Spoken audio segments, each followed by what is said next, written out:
Welcome to this introduction to map reading.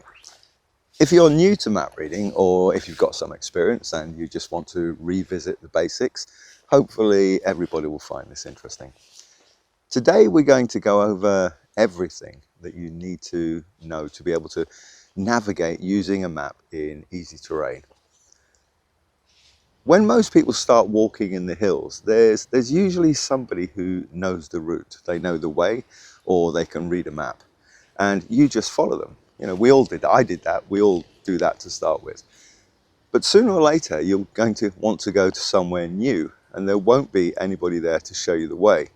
And you can't just head off in some random direction and hope for the best.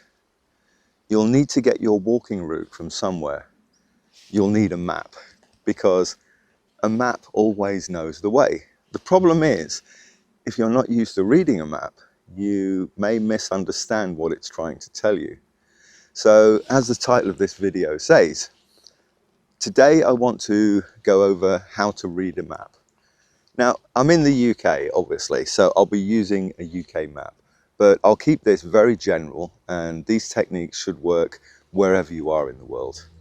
Oh, this may turn out to be quite a long video, so I'll put timestamps in the description so you can jump backwards and forwards to any section that you're interested in. It may be a good idea just to watch it in small sections, but that's up to you. Today I'm in the Peak District, just above a village called Handrailing in northern England. I'm in the Surprise View car park, and from here I think I'll go for a walk over to Granby Wood, to the lake in Granby Wood. I've not done this walk before, so I'll need to use my map to navigate. I can see the car park on the map, so I can just set off for my walk, right? Well, not quite. Let's stop and talk about the most important thing there is to know about any type of navigation, whether you're a novice, an intermediate, or an advanced navigator. The single most important question in navigation is this: which way do I go from here? Because if you set off in the wrong direction, you're never going to get where you want to go. I'll give you an example. Let's say that I want to walk to this tree here. I want to walk here. If I'm starting from here, I walk in that direction, so it's off to my left. But if I start from here, I have to walk in a different direction. Luckily, that question, which way do I go from here, it can always be answered by your map. We know where we are on the map. We're in the Surprise View car park, which is here. I'll put this onto your screen. But we can't see Granby Wood from here. It might be in that direction, or that way, or even that way. I don't know, who knows. But one thing the map does show us is that if we go in a straight line from here to the car park to our destination, we're going to have to swim over a river, which, even though it's a nice day, I'm not too happy about. So I'll need to go in a direction, well, that keeps me dry. So let's use the map to figure it out. Hopefully this is on your screen. You can see that the map is on the left-hand side of a road when I look up the road in that direction. So if you hold your map so that the road, by the way, that's the red line on this UK Ordnance Survey map, is pointing in the same direction as the real road. So the car park is on the left, just like it is in real life. So the map and the ground are the same. This is called orienting your map. Now, you don't strictly need to do this, but when you're first learning to navigate, it makes everything much, much simpler. When the map is orientated, everything in front of you on the ground is above you on the map. So in this case, the car park is behind me. Everything behind me is below me on the map, and that goes the same for the left and right. So even though we can't see Granby Wood from here, just by looking at the map, we know it's somewhere in that direction, off to our right. I'm just leaving the car park, and on the map I can see a thin line of black dashes. On a UK Ordnance Survey map, this indicates a track. And this is it. This is the track that I'm walking along now. Oh, the green dotted line, which hopefully you can see on your screen, shows a public right-of-way. Most of the time there will be a track there on rights-of-way, but not always. Even though this is just a track and not a right-of-way, we're going to follow it until it joins onto the public right-of-way. The reason for this is that there is a definite benefit to public rights-of-way. Where they cross a wall or a fence like this, there will always be a way to get over, you know, a gate or a stile. Well, there should be, but not always. But let's not get political, we'll just stick to map reading. So the answer to which way do I go from here is that we follow this track, keeping the road on our right-hand side and the fence on our right-hand side until we come to a gate in this fence. And this is it. This is the gate in the fence. You can see the public right-of-way going off in that direction. I've just come from over there. So let's go through here and cross over to the other side of the road.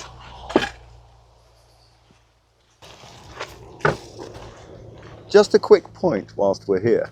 As you can see, today I'm using a standard paper map inside a plastic case. The type of map that you use is up to you. I'm not on commission from anyone. In outdoor shops, you'll see all kinds. Plain paper maps and laminated ones for use in the rain, or maps printed onto waterproof paper. It's your choice. But paper maps are usually cheaper, which to me is important. But if you go for one of those, a paper map, you'll also need a map case to protect it, just in case of wet weather. So we've crossed the road and we'll use it again to orient our map. So the road is in the same direction as the real road. As you can see, there are a number of tracks heading off in different directions behind me. But I can see on the map that our track goes away from the road at about 30 degrees.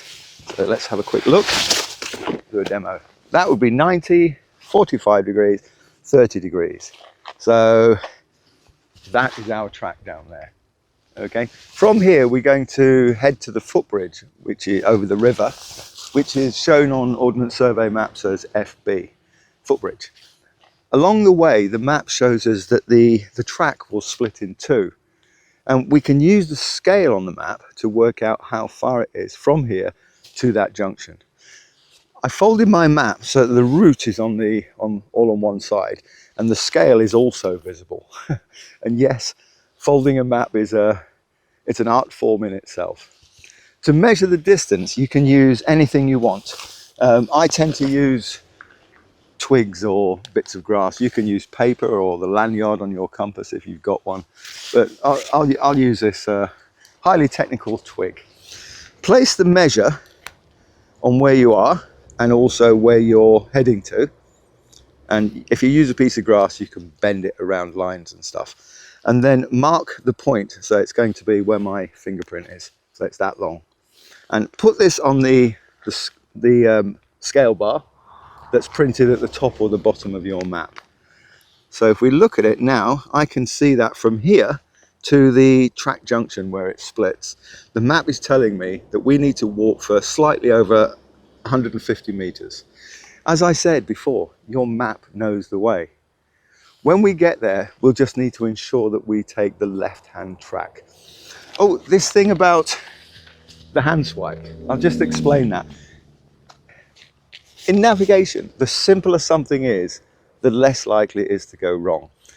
And this method will never go wrong. It will get you out of so many problems. Let's say that you orient your map along a road or a river or the edge of a forest or something, and your track on the map goes in that direction. All you do, put your hand on the map so it's pointing in the way that you go and face it, and then just do a hand swipe. I need to go in that direction. See, your map is still oriented to the road or the river or the edge of the forest, and you're doing a hand swipe. So literally face the way you're going to go and swipe. People may look at you and think you're a bit strange doing this around the countryside, but this is solid. It will never go wrong, and it's so simple, anybody can do it. Anyway, that's just a free tip. that wasn't going to be included in today's video. We'll carry on. I have to get my rucksack first. So this is our track junction that we were expecting. So we've travelled 150 metres down here. Whilst we're talking about distances, let's have a quick chat about how do we know how far apart things are on a map.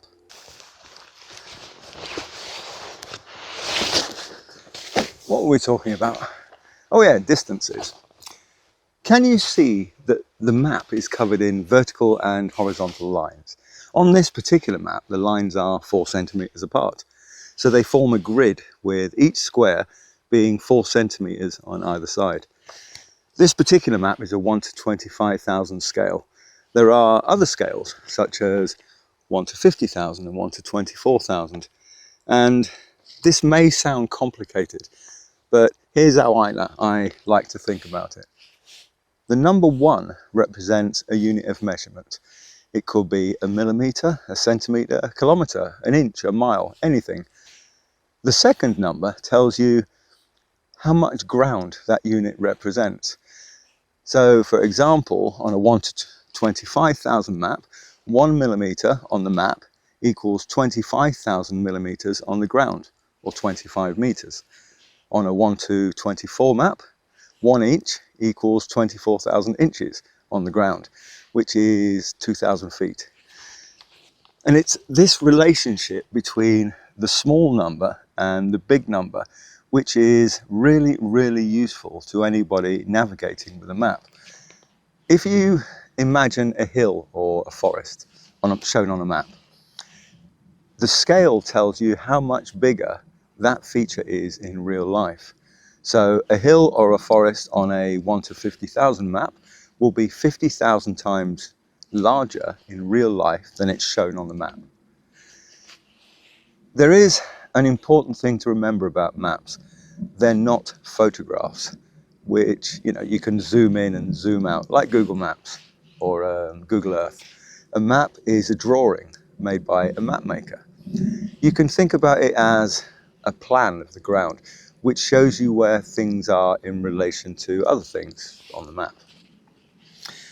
I'll give you an example. Imagine this is a clear piece of paper. It's got nothing on it.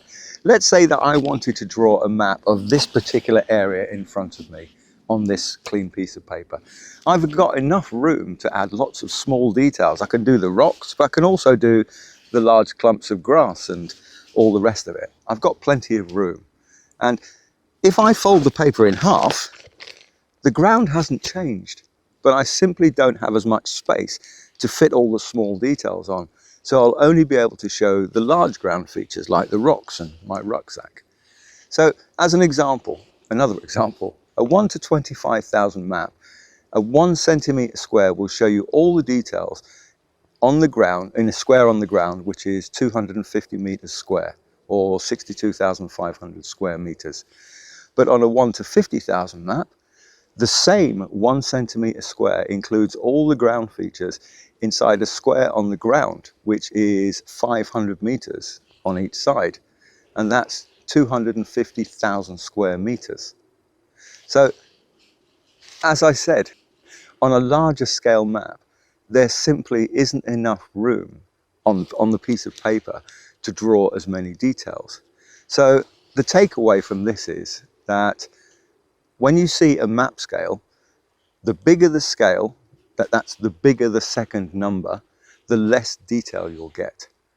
And unless you'll be walking over really long distances, I usually recommend people using a map with a scale of 1 to 25,000 or 1 to 24,000 in some countries, as these scales show plenty of detail about the ground that you'll be walking over it, and it makes navigating and learning and staying on track much, much easier. So that's map scales done. Anyway, let's keep walking downwards towards the footbridge, and from there we'll need to walk uphill. In fact, that's actually an interesting point. How do we know from looking at the map that the route from here goes downhill? How do we know it's not uphill or flat? Well, I suppose the simplest answer would be that we're walking into a valley with a river at the bottom, and water always flows downhill. Okay, I will appreciate that was an easy example. But let's say that you're planning a route and there are no convenient streams or rivers. How do you know then? This is where contour lines come in. Let's take a closer look at contour lines, as they really are one of the most useful things on a map. Most maps all over the world only have one thing in common: contour lines. These wavy lines show the shape of the terrain, whether it's flat or steep or straight or curved or rising into a ridge or dropping down into a valley, whether the route will be easy or hard, and in some cases whether the route will be impossible to get across without using ropes or climbing equipment. So what exactly are contour lines? A contour line is drawn on a map, and all it does, it joins all the points on the map which are at the same height. What we'll do is I'll use a rope to demo that, to help me visualize it, because as they say, a picture paints 1,000 words. So we'll lay this rope out. Let's start from over here. So we'll lay our rope out along the ground. Oh, and because I knew I was coming up to do this, I just happen to have in my rucksack. I hope you always carry a spirit level. No, don't. So let's make a contour line. Here we go. We'll start from here. There we go. Contour line. That'll do. So, if contour lines were real and you could see them on the ground, that is what a contour line would look like. So what we'll do is I'll lay out some more, and hopefully that'll let us visualize it better. Bear with me for a couple of minutes.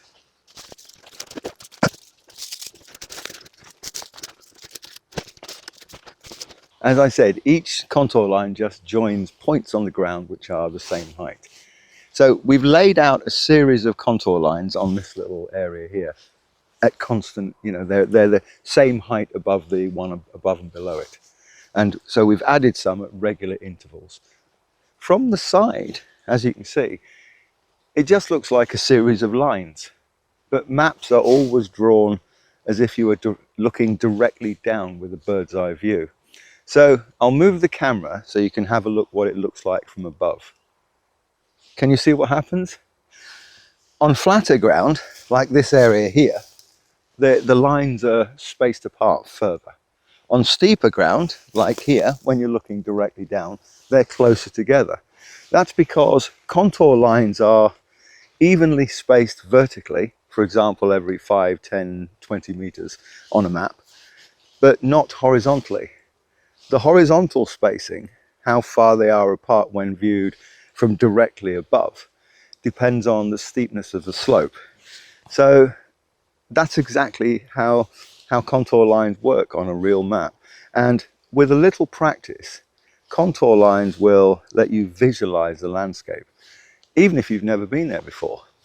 And this is one of the most important skills which navigators need. After a little practice, contour lines, well, I'm getting eaten alive by flies here, contour lines will show you the shape of the ground, and so you know what to expect as you're walking along a route. Okay, so we now know that contour lines show you the shape of the ground. But how do you know if it's uphill or downhill?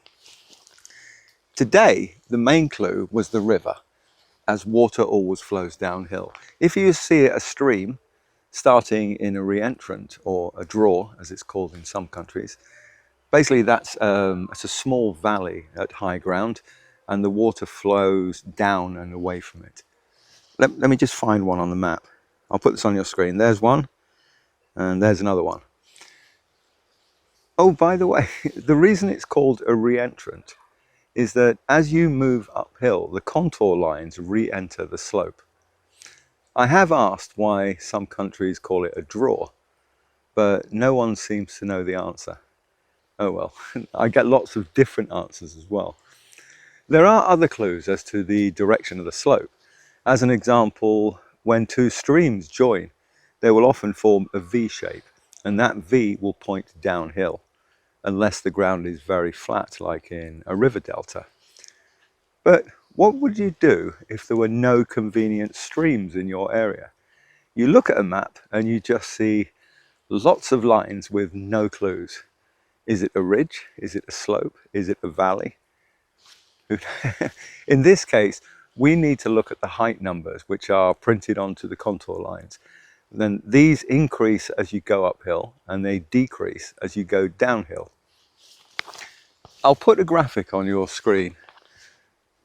In this case, we're looking at a ridge as the numbers go up and then they go down again. This is a valley as it's the opposite numbering, and this is a slope. And that's really all I can say about contour lines today. We could go on for hours and hours about how they're used in advanced navigation, as people know who've been on my gold courses. But today, that's all we'll say. They get closer when it's steeper, and they get further apart when it's flatter or not as steep. And you have to look for clues and the heights to tell if the slope is going up or down. So from here, our map shows that we need to walk uphill. When I say here, by the way, I actually was going to do this on the footbridge, but there are so many people on the footbridge. It's like a football crowd, I don't know why. And there are just hundreds of people all around the area. Why? Who knows? Because you can drive to within 100 meters of that footbridge. Let's not go there. I'm on the other side of the road now, which is just above where the footbridge is, and it's shown on the map as an orange line. I'm not sure how it works in other countries, but in the UK, roads are shown in different colours.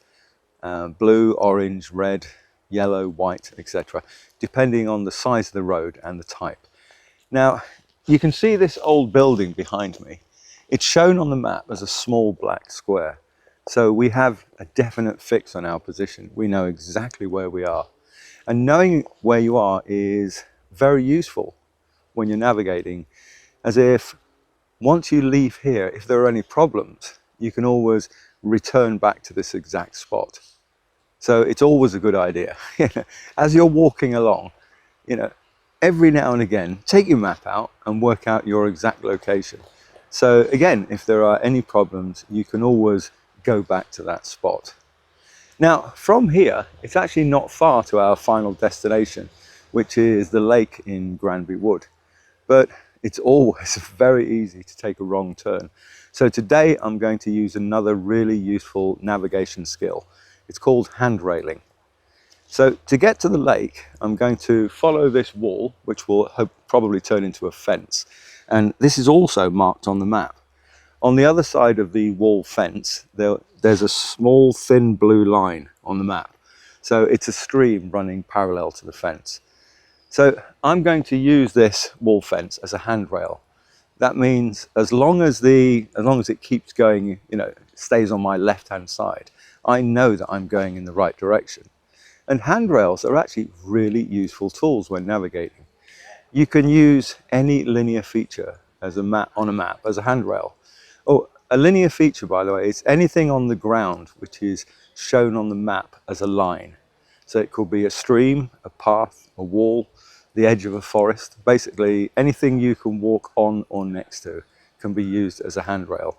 At the start of the walk, on the way down from the road, we were expecting the path to split and then to go over a footbridge.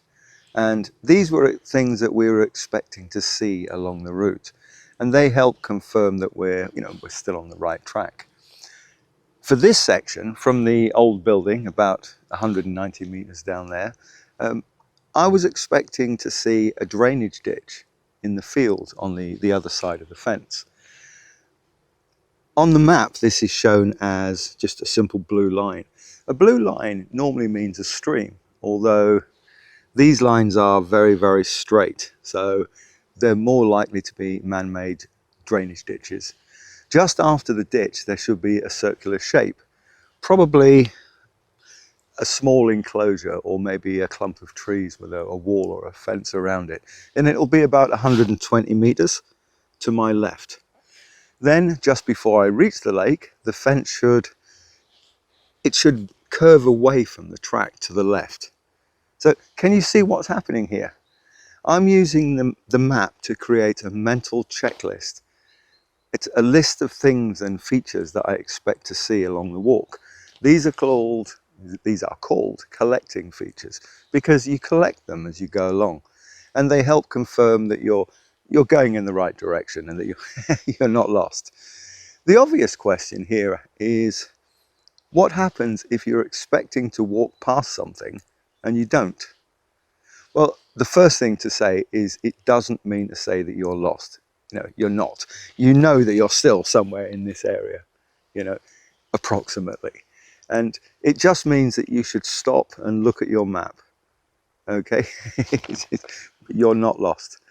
Also, you may come across things that you weren't expecting. A prime example of this is at the start of this section. Do you remember 190 meters down there? There was a building which was shown on the map.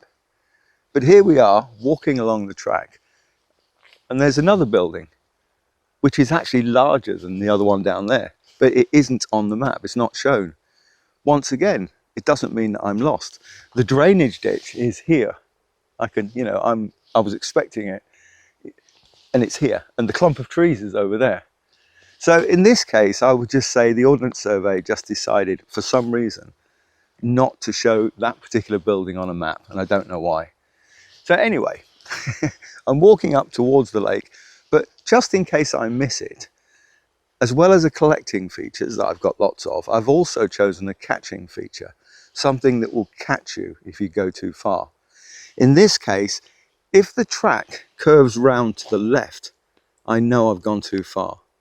Oh, and an important thing about collecting features is they must be very, very obvious, something that you're definitely not going to miss.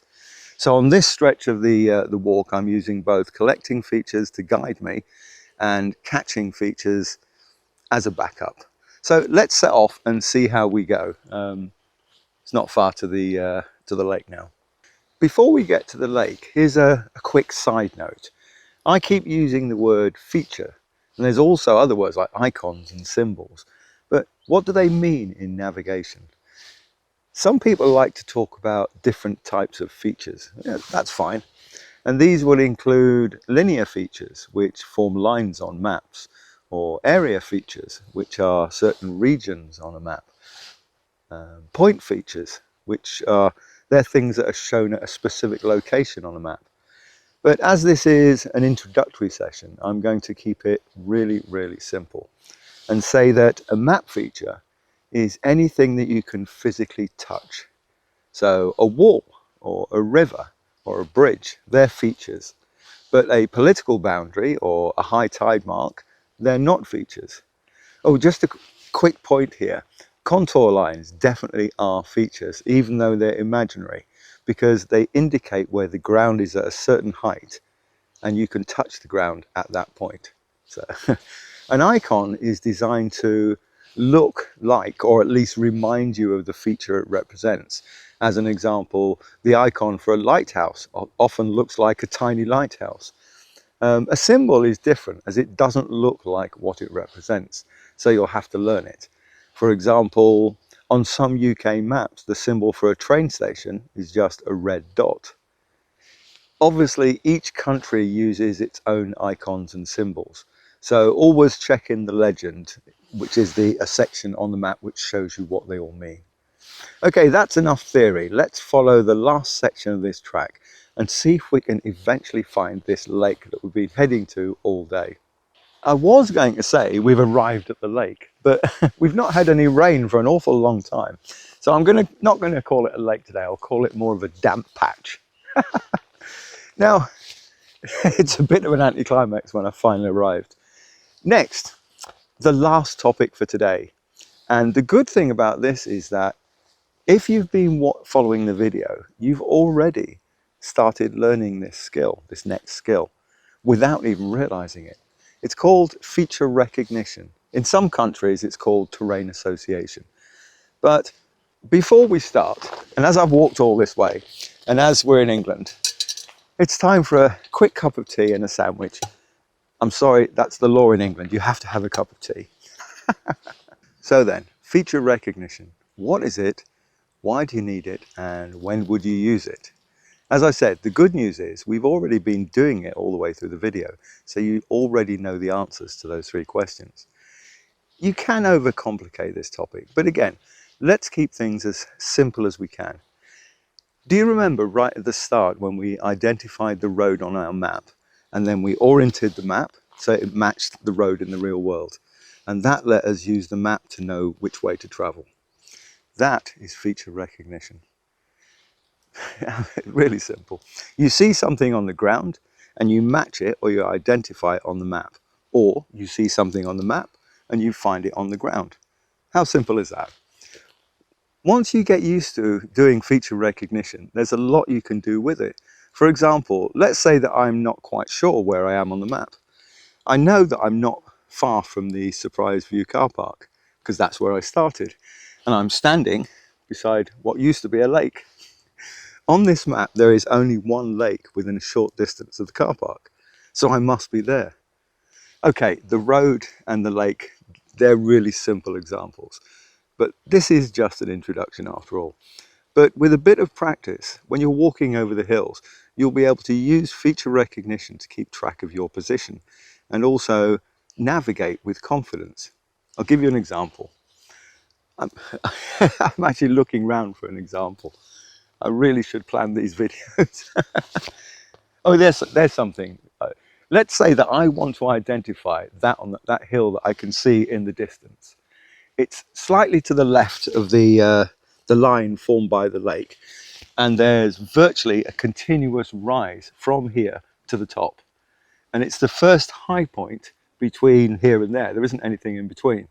So there are no hills between me and that point that I'm trying to identify. Around the top, I can see some cliffs with a small gap in the center. Okay, sorry, this video camera doesn't have a very good zoom, so I'll have to.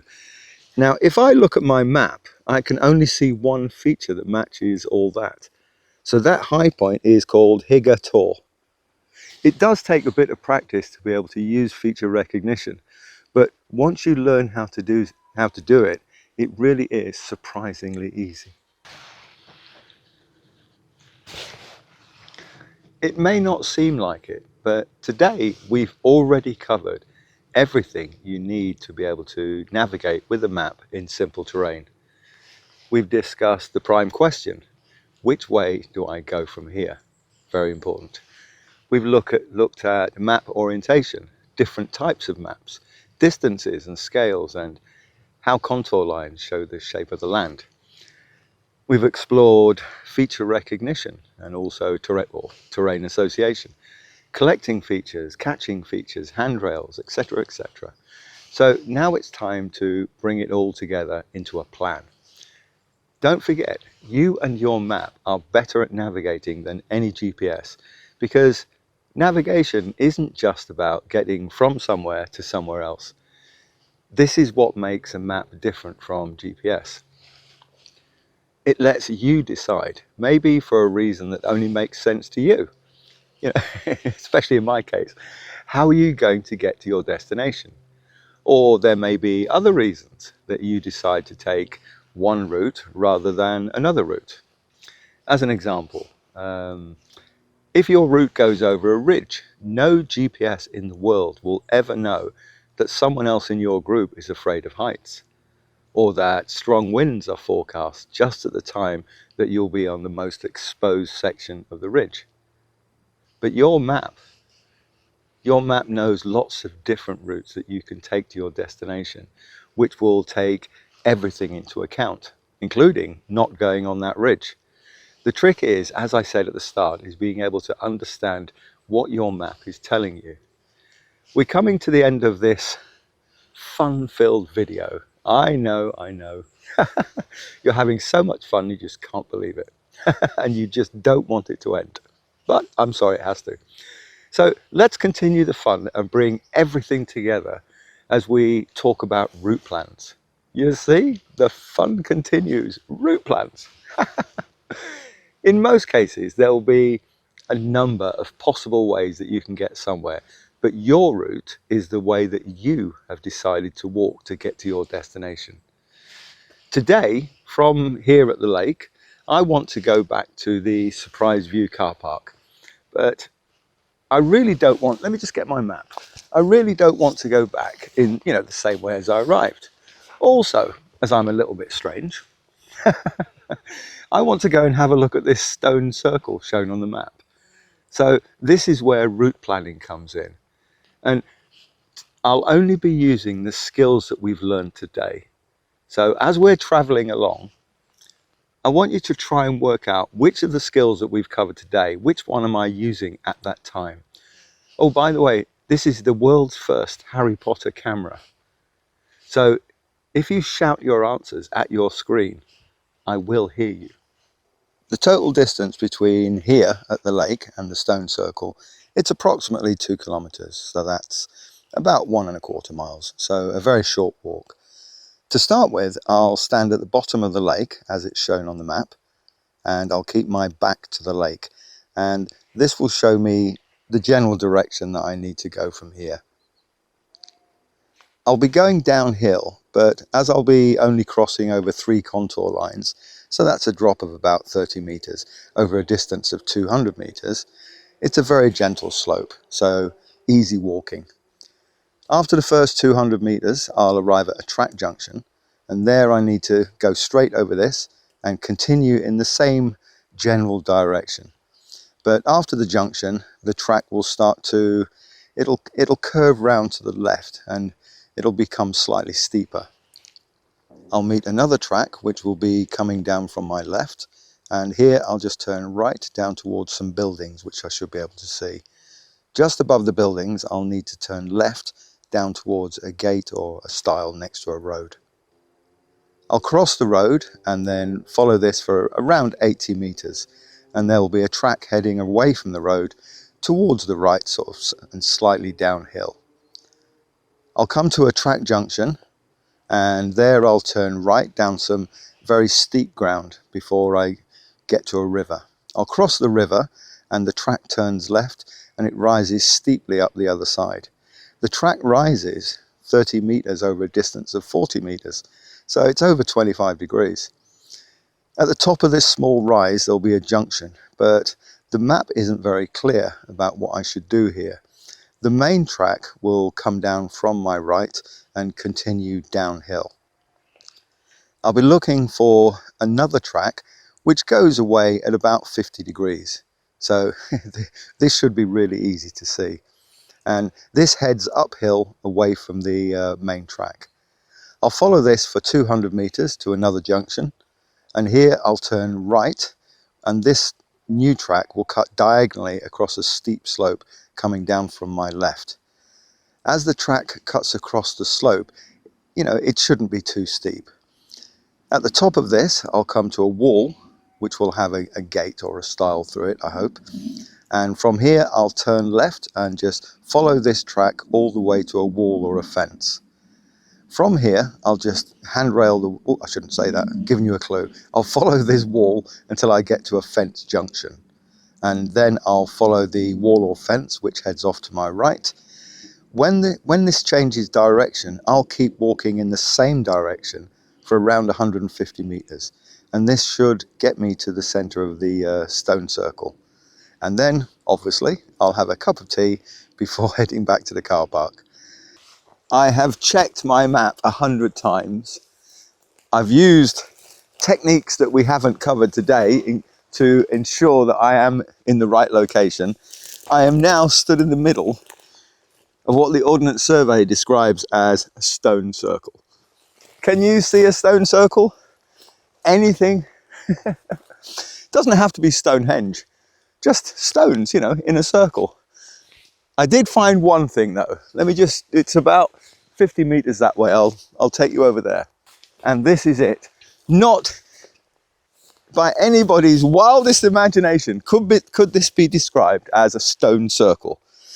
I would describe this as a stone, not a circle. Anyway, let's get back to the video. I hope you've enjoyed this introduction to map reading. There is obviously an awful lot more that you can do with a map, especially when you combine it with a compass, but we haven't used compasses today. So I hope you enjoyed it, and thanks for watching.